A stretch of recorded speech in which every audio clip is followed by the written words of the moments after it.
Okay, ladies and gentlemen, I am here with Paul. He is a very interesting person I have found in Peru.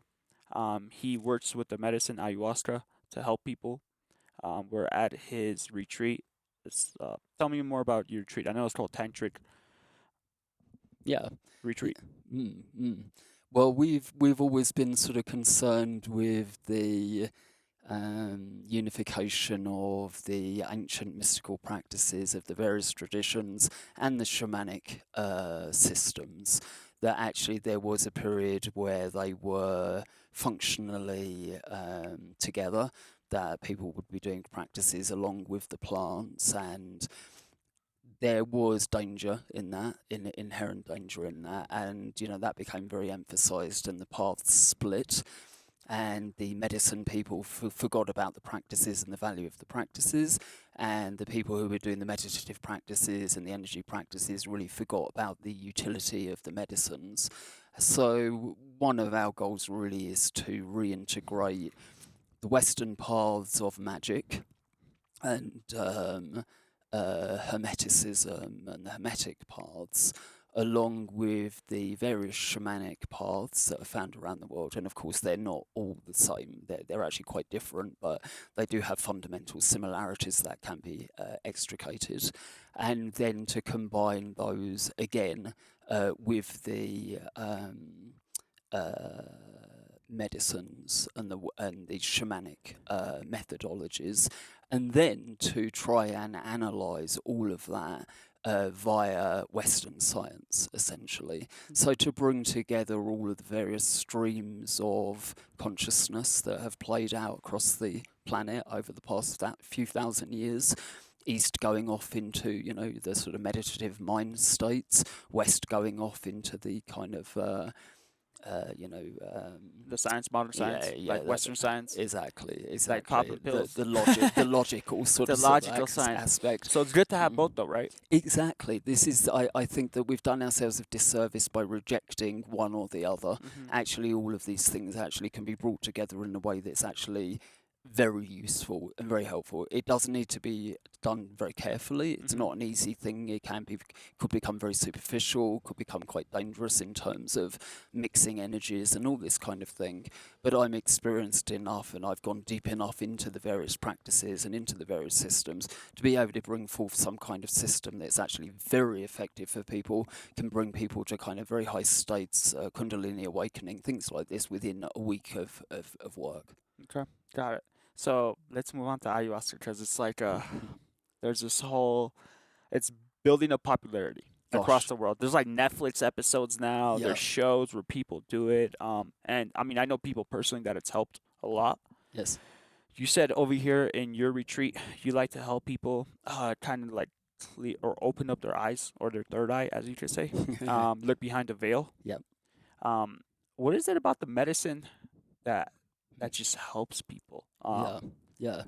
I think that actually there's different aspects of it that it's not one thing only with the ayahuasca in particular.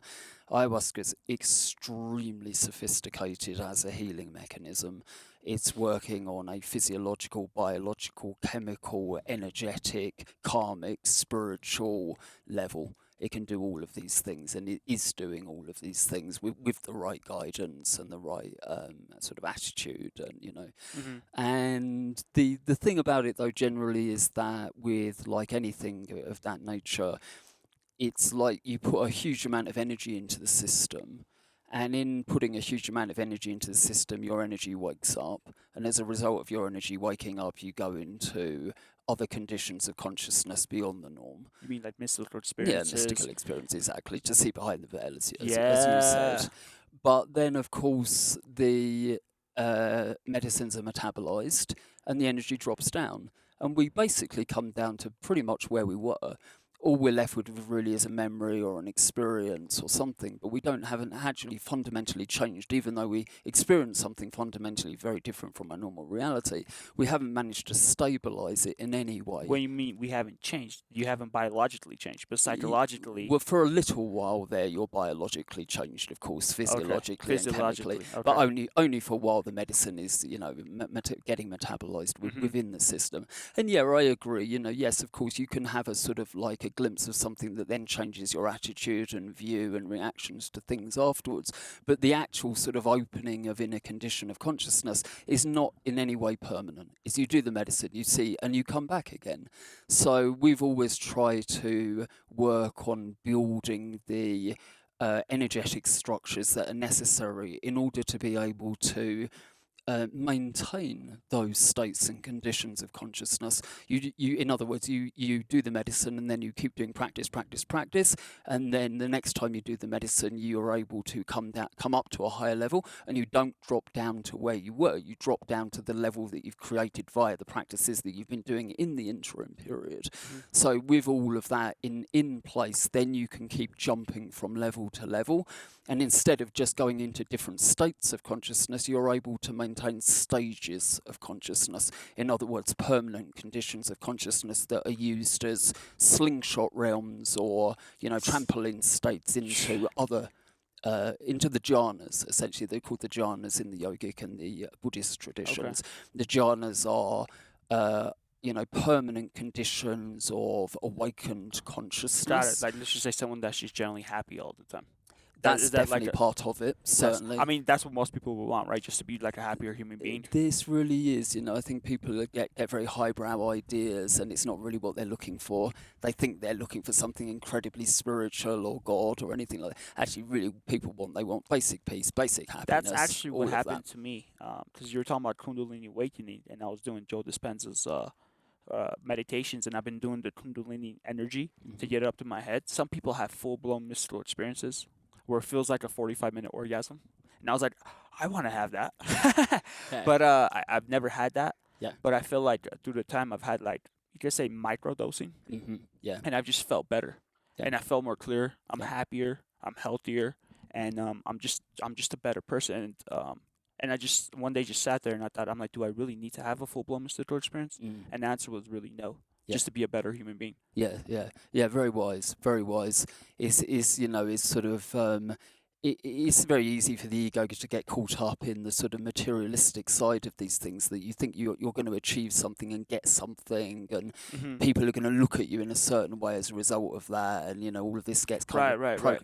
But actually, yeah, you're right. Actually, that's not really what people are really looking for. What we're really looking for is it's pretty simple. It's not that complicated. It's not to say that you can't generate very exotic conditions of energy and mind and things. You definitely can, but it's not necessarily what people really need. Got it.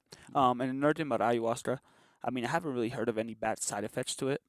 Of people like just dying, but there is some caution. Like, apparently you have to detox, right, a few days before. Like, you can't eat meat, you can't be on any depressive medications, because that'll really affect it somehow. Well, there's is that true? Let's say that some of it is useful, but some of it is folkloric.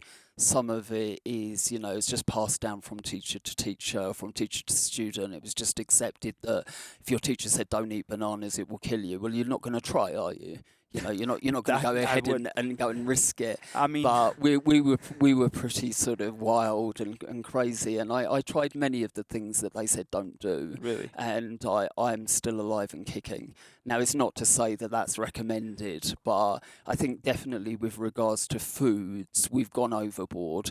You would have to eat who knows how many kilos of bananas or avocados to have an adverse effect on the medicine, in my opinion. When it comes to pharmaceuticals, we do have to be a lot more careful. Pharmaceuticals and the medicines, you don't know what the interaction is going to be, so you have to have some kind of inner intuition with it, as well as the kind of the Western understanding of what these medicines do, and see whether it's going to come together in a functional way or whether it's going to be unhealthy for the people. But I think we've gone a little bit overboard with what you have to do in order to drink the medicine. To be honest, of course, in the jungle and the places where it originates, people didn't go when they were healthy and well and in a good state of mind and looking for spiritual enlightenment. They went when they were sick and feeling terrible, and they drank it as a medicine. So we've taken it as a little, we've got a little bit of a wrong end of the stick, really. Is you don't have to be completely clean and completely pure and everything to get something useful from the medicine. It's definitely helpful, and it's definitely helpful when you're looking for spiritual states of consciousness. But when you're coming for healing, I mean, people want to come whenever they can, whatever condition they're in, the medicine is generally going to help them. There's very little that is not going to help. And yeah, you're absolutely right. There is really no side effects as far as I can see, apart from the shock of entering into very open states of consciousness, which can be too much for some people. I think that's what people told me, because I've talked to different witches and just people that do like practitioners. Yeah. And they're like, the reason, because I've had I was even last night, I did the Kundalini breath a little bit and I tripped out a little bit, but it kind of I don't want to say it frightened me, but it did. I'll be honest, because I've never experienced stuff like that, and now that I just came back because my body was doing stuff that was like uncontrollable, and I was just meditating in my own bedroom. Yes. No, I think I think caution is advised.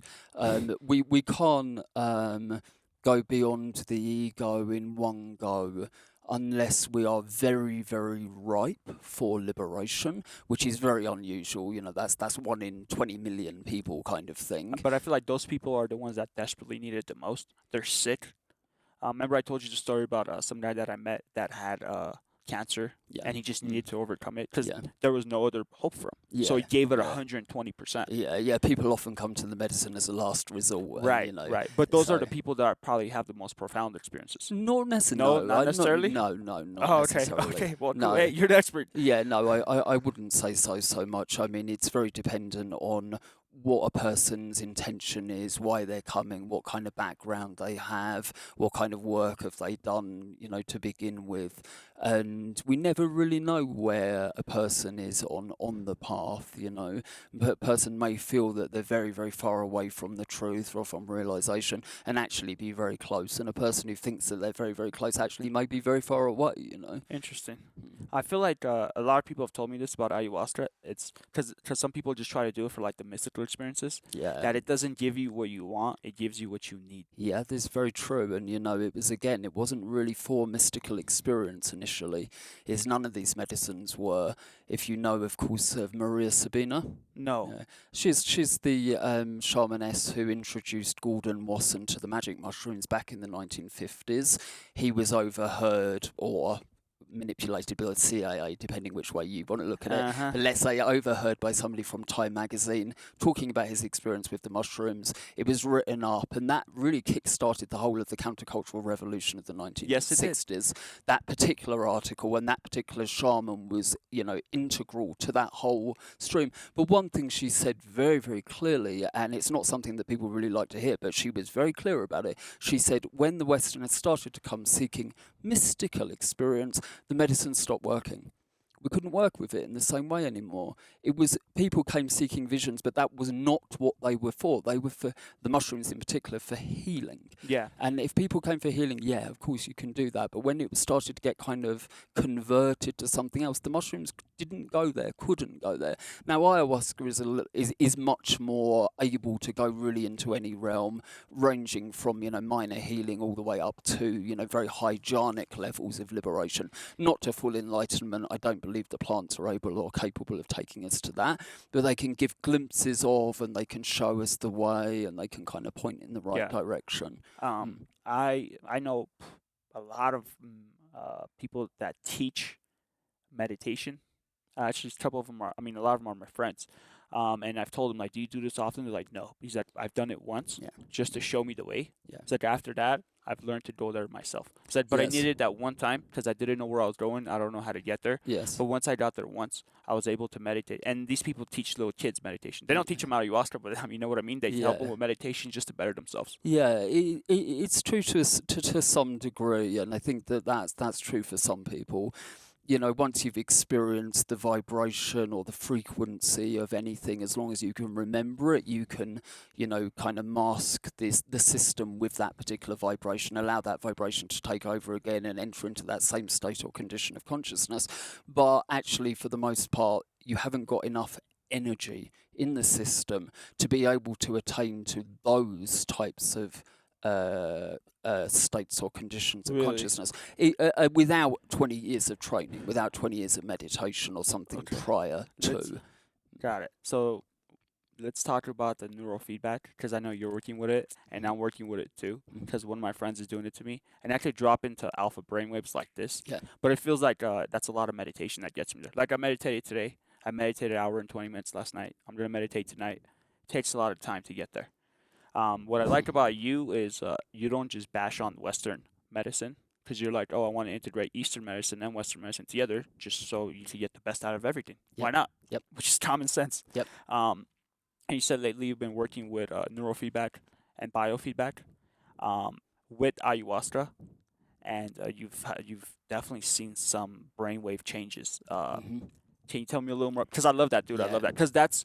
Because I feel like ayahuasca has this mystical experience to it, and I'm all about demystifying the mystical Demystifying. Yeah, I agree. to help people. Yeah, absolutely. Yeah. Because if you I don't like taking things at face value. Yes, and the language is confused. The language of mysticism is not easy to understand. It's a coded language, so we need to uncode it. We need to be able to make it clear for people. It doesn't need to be complicated. I mean, some of the meditation practices and things certainly are, but truth is simple, and we want to point to that simplicity. So I agree. I don't think that we want to form a very strong correlate between brain wave patterns and mystical states of consciousness. There is a correlation. There may even be a causation, but it's not a one-on-one relationship where this equals this, I would say. That we know of. But that we know of. But what we can see, and what we have seen particularly, is that the brain's plasticity increases exponentially. The neuroplasticity. That in particular, in other words, the brain's capacity to change and to evolve, basically. Just to evolve, because that's what neuroplasticity is. You're just building no brain waves. You're building new pathways to do something. It's like 20 years ago, the saying was like, old people can't learn to do new things. That's because right. you can't teach an old dog new tricks. Yeah, they didn't but that's not true. Yeah, it's not true. It's not true at all. You can. And they thought you couldn't create new neurons. Which you absolutely which is called neuroplasticity, ladies and gentlemen. Yeah. And so you're telling me with this neurofeedback and ayahuasca, people are able to create new pathways in their brains. That's what it's indicating. One of our participants went from sort of 12% neuroplasticity at the beginning of the week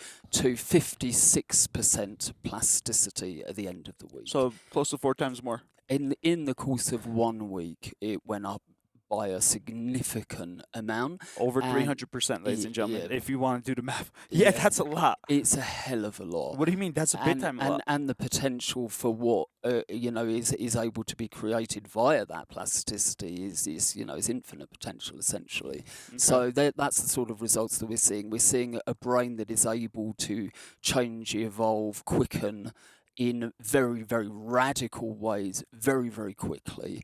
Now, we can see, which areas of the brain are lighting up and all of that kind of thing. But I would say that's the biggest takeaway, essentially, is that, via the work that we offer, yes, you're able to become really something different. And the difference can be very, very pronounced. Become a superhuman. Yeah, become a superhuman, become a divine being, recognized in a divinity. All of these things. Yes, certainly. That's very interesting. I was talking to your manager about this. Like, oh, you want to do it? I was like, well, I feel kind of healthy, and I feel like I'm gonna cheat out someone else that really would need it. But now talking to you, when people wanna, I guess, get more neuroplasticity or grow themselves, but I feel like I'm leaning more towards the mystical, and that's not what it's for me. Well, it's we are a very complete school, and in being a complete school, we balance every level. we're not just interested in the medicine and the very exotic states of consciousness. We're absolutely also interested in, how to build enough energy to do healing work, how to build the body to be strong, fit, and healthy through sort of internal martial arts, yogic practice, things Yeah. like this. And we're interested in how to create all of the psychic structures that are necessary for the perpetuation and continuation of advanced states of consciousness. Is how to embody them fully and completely on a day-to-day basis. Got it. Just how to help people just become better humans. And fully, and the Fully. thing is, that's a very, for most people, not for you, obviously. Wholesome. It's a limited view of what it means to be fully human. It's what they think fully human means is not what fully human means. Is we're something way beyond the sort of material view of 100%, reality. brother. 100%. I feel like now that more and more I'm getting into this, I feel like death is just another chapter in my life. Oh yeah. So I feel so I fear it less and less. Yeah, good. But at the same time, I want to live life fully. Well, that's what that gives you. Is when you don't have the fear of death, then you can live life to completely. Yeah. Like people are like, "Are you going to Peru? Be careful." This, that. I was like, "No, dude. Like, how do you know? Have you ever been to Peru?" Yeah. I'm like, "It's actually super safe. I've been walking here at night by myself. It's fine. I was in Guatemala. Not so not much. not so much. But you know what it is? I feel like Guatemala people were more angry, and that feeds to the land. And in Peru, people are just generally happier. Yeah. Just the Peruvian people. It's an easy place to be. It's a super easy place to be, man. Yeah. And people are just nice. They'll smile at you. Like I was at the stores, I just walked by, smile at people. They just smile back. I was like, "Hey, this is awesome." Yeah. It just makes me happier, though. There is a sort of a deeper understanding that the Kundalini energies that were located in Asia and in India sort of specifically have sort of shifted in fact to this part of the world, and that the seekers who were going to India to find teachers and enlightenment are actually now coming to Peru for exactly the same thing, and they're utilizing the medicines for that purpose. Unfortunately, in my view, they're only using the medicines, and that's not great. I you agree need with that, the brother. practices with it. I but agree. once you understand all that and you put it together carefully, then actually this is the place to be. Okay, got it. Yeah, I agree. One thing, some people told me that actually came to Peru and studied shamanism, that there was a bad rep with ayahuasca because of Christianity and other religions, the conquistadors that came here, because they didn't want people to have full-blown mystical experiences and realize that they have the power of God within them. Yes. So apparently they classified it as the devil's tea. Have you ever heard of that term? Yeah. Of course.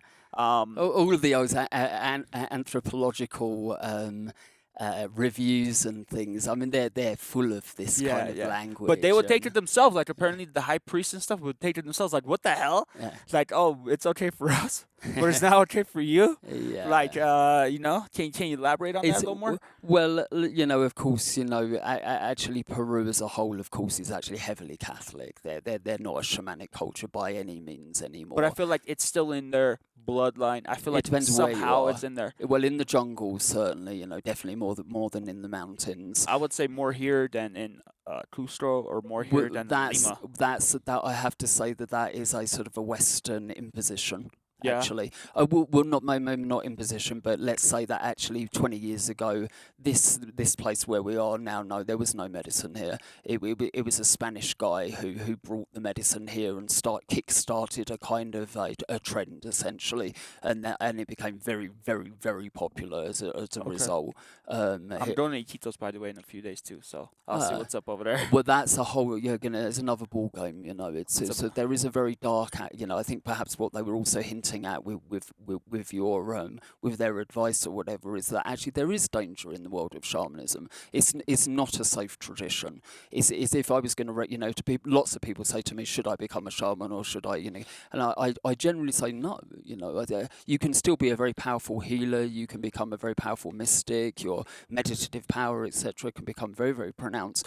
Medicine work and shamanism is for the very few, and not because it's an elite thing, just because it's very particular and it's very dangerous. Yeah. Shamans fighting amongst themselves with magical powers that are very real. I've heard of this in Mexico, towns fighting themselves, and it was in the news.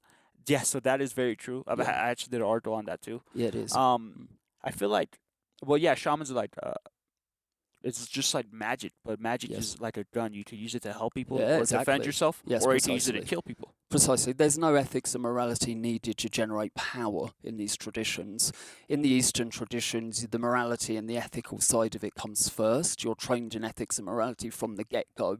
In the world of shamanism, there is no teachers, generally speaking, and they're certainly not putting the emphasis on that. They're putting the emphasis on the accumulation of power. That's a problem, though. It is. Power over love is always a problem. Yeah. Love over power is where you want Yeah. to be going, or the power of your love. And when you tell people don't become a shaman, isn't like really becoming a shaman just another title for like a healer or like a master healer? No, I don't think so. You I don't would think say so? it's very particular. It's very Can you particular. elaborate on that a little more? Yeah, I would say that there are three fundamental factors that are involved in shamanism. Again, it's a very broad field. You know, you look at a textbook of shamanic practices, etc., and you can't really begin to fathom how they go together. How is the world of medicine plants connected with drumming and ancestor magic? What's the relationship there? So I figured out from my own kind of work, three things are necessary in order to be a shamanic tradition. You need entering into altered states of consciousness or trance, and that's, you know, many methods: dancing, singing, flagellation, fasting, drum beating. I've done that actually. many things, many ways to enter into trance. So you've got to be in an altered state. That's the first thing. So you'll be able to generate altered states at will. Secondly, you need to do healing work.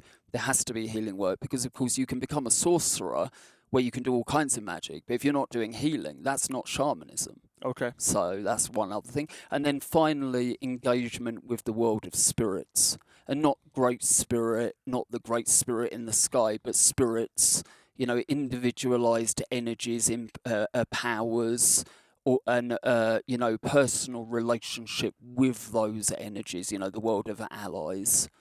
That for me that's shamanism. That's shamanism. So the healing side of it is only one part. You know, you can do qigong healing, but you're not entering. Well, actually, you do enter some kind of altered state, but you're not dealing with spirits, for example. So that's actually, it's not shamanism. So actually, shamanism for me is very, very specific. Got it. Yeah, that's a good example. Because I've talked to different people like it's just a title, but I guess for you, okay, I got it. Okay. And you need to have certain things sort of built into the system from the get-go. You know, I think that everyone is hardwired to have shamanic experiences, to be able to have shamanic experiences. So everybody that drinks the medicines or does mushrooms or whatever it may be, yeah, everyone can go into these states. But when they, you know, a lot of the problems is simply because you go there, they think that they're destined to become a shaman or something. Yeah. It doesn't mean that at all. You need to have certain capacities. That actually leads me to my next question. One thing that's bothering me is when I talk to different people. First of all, you seem very humble and knowledgeable. So that's very nice of you. But when I talk to people in the Western world, apparently they read a book and they've been to Peru or they've done ayahuasca once and suddenly they're like a master healer. Yes, I'm afraid so. Yeah, but some of them maybe, I mean, they are able to help people. But here's the thing. I feel like there's a very, very unhealthy ego that builds with that. There absolutely is. What's up with that, man? And when I tell people that, to their face, they don't like that at all. Because I met someone that's done Kundalini breath and able to cure their cancer, and now they want to be a healer. First, they're not even a healer yet. They told me this like 5 months ago, and they're like, but I need a special title. I'm like, actually, you really don't. I'm like, you just need to just go help people, and people will just call you something, you know? Yeah, Forget the title. They're like, no, I need a title. I need this. I need to be special. I was like, no, there's nothing special about it. Like, it's an obligation. Yes. It is service, exactly. It's a service you're giving. And then in turn, people give you food or some money, whatever, you know? Yeah. But I feel like, and then when I told them, I was like, this is your ego talking. Yes. And they didn't like that. No, I'm afraid it's endemic. It's a major problem. And yeah, you're absolutely right. The second somebody does the medicines, the amount of people that come out and say, oh, I'm sort of destined to do this and teach me, and you know, like I have, and it's nonsense. It's that they've just had an experience and their egos become inflated and they think they're destined to do this, and it's not like that at all. They weren't born with it. You are born a shaman. You're not. You can train in shamanic techniques. Everyone can learn to do soul retrieval and these sort of core shamanic practices, but not everybody is born to fight demons, leave the body at will, enter into trance states, you know, heal diseases, all kinds of. Not everyone's designed for that at all. But I believe we all have the power of God, and we all If That's we something truly, different. truly train, Well, not as a yeah. Well, you see, I disagree. I You think don't. so? Well, I don't disagree fundamentally. I agree absolutely that we are God, absolutely. But the way that you manifest God and the way that you put that into the world is going to be different from the way that I put it into the world. I agree. And shamans are simply like a very specific energy body. We have a very specific energy body, which is other shamans can see it instantly. The second Don Agustin, the most famous ayahuasquero in Peru, met me, the very first thing he said to me when I didn't have any clue was, "You're an ayahuasquero." And I said, "No, I'm not. I was born in southeast London. We don't have ayahuasca in southeast That's London." why you have a cool accent. And he said, "No, he said shamans are born, not bred." Really? Yep, and I thought, oh yeah, that's Okay. right. There's many people, you can train in anything, but whether you're going to be able to get to the higher levels or be able to sort of achieve the fullness of that is going to be fully dependent on what you were born with, basically. Yeah. I agree and kind of disagree on that. It's like, yeah, that's true. It's like being a professional athlete. Some people are truly gifted, Yeah, and some people that exactly. work really, really hard can get there. Yeah. But I feel like practice trumps just naturally. But then again, if you're naturally born with it and you practice that, you're gonna far Yes, superiorly exactly. pass everyone else. You Yes, know what I mean? Versus you're yeah. born with it, you're gifted, but you're lazy. Yes, exactly. Do you understand where I'm going with this? Absolutely. And it's also, of course, not in my own case, but of course, shamanic lines of the past were passed down ancestrally, and there was a blood component to it. Your grandfather was the shaman, and therefore you have the blood, you have the energy of that in your line. Yeah, I believe that. Now, I didn't have that in my own case, but, from the get-go, I was working with spirits and, working with energy and doing these sorts of things as a little kid. So it was there Really? from the very beginning. Interesting. Yeah, opening doorways to other dimensions in my bedroom and, Really? trying. Trying? Yeah. Hey. Yeah. I mean, as long as you open the right ones, not the wrong ones, you're good. Yeah, that's interesting, dude. So you're very knowledgeable. I highly recommend people come check this place out. I will leave your info. Do you have so many other questions? Go on, we've got time. Yeah, we have some time. Yeah. Mm-hmm. You said fighting demons. Yeah. That's super interesting to me. And I Yeah. feel like there is a spiritual plane, like the show Supernatural. Yeah. Where people do fight demons. Yep. And do you do this on a more spiritual plane, or could it be like a person that has a demon attached to them? Because lately I figured out when you drink a lot, spirits, like demons attached to you. Yes. Because I used to be a DJ for family weddings, and I used to see a lot of fights between families. I'm like, dude, these people love each other. Why would they kill each other?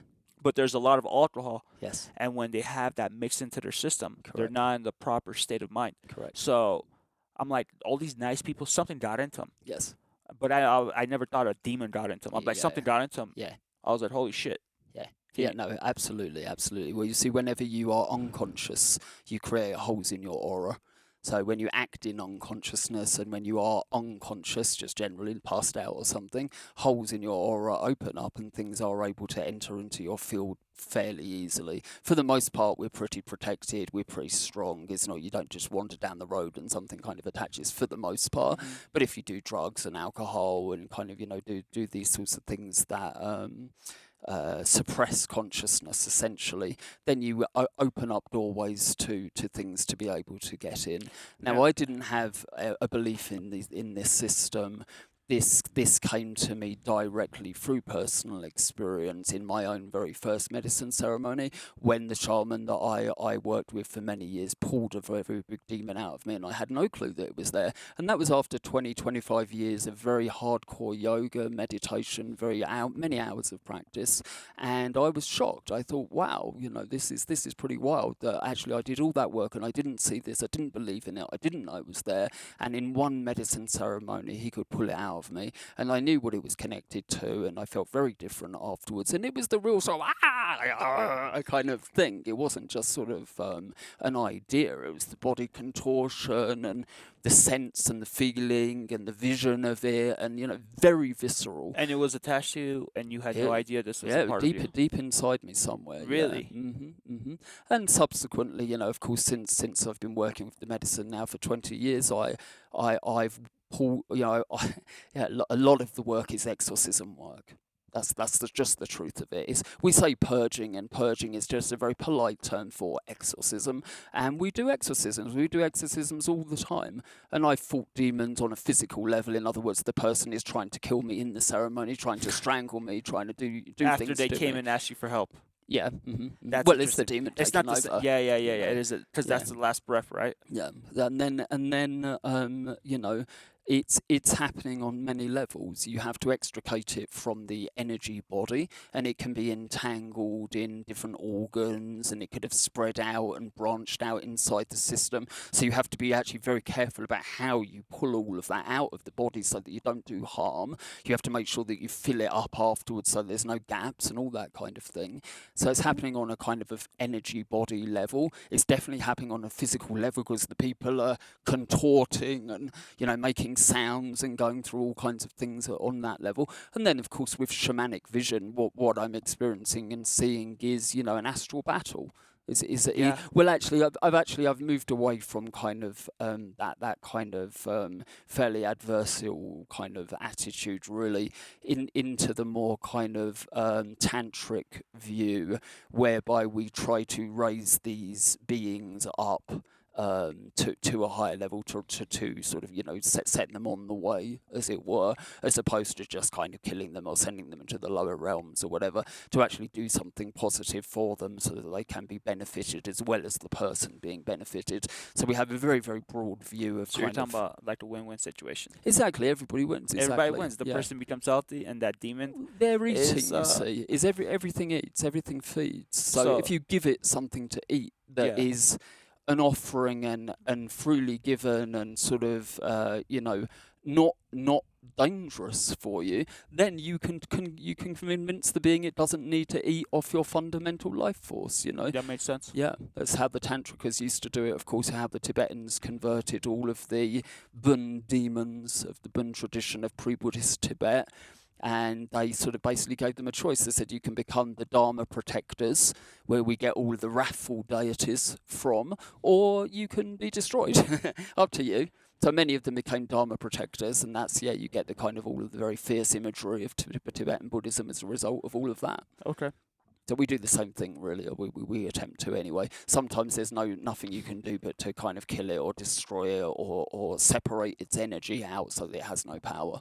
Nice. So nevertheless, you just help people. Well, in a very simple form. And whether it's exorcism, other ways, that's super interesting. When you actually interact with people, can you see certain things in certain people, whether it's good or bad? Yep. Mm-hmm. Yeah? Yeah, very quickly. Very quickly. What'd you see in me? I gotta ask. If you don't want to, we can move on. Let's say that there's some things that need to be cleared out. Okay. Yeah. Yeah. Mm-hmm. Cool. Well, okay. Nice. That's a very nice way to put it. Anything else that you might have some advice for? I always ask this people on the very last note. People that are sad, depressed, they need some help. Yeah. What advice would you be able to give them?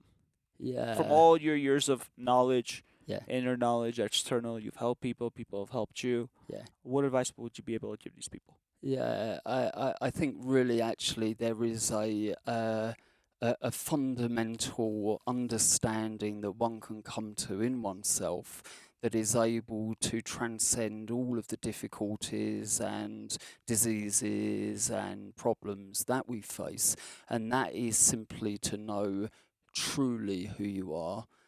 When we ask this question, who am I, and we explore this question to its root, if it has a root, then actually all of the sicknesses and diseases of mind, body and spirit are dissolved, eradicated, and we are left with a very pure perception which is free of disease.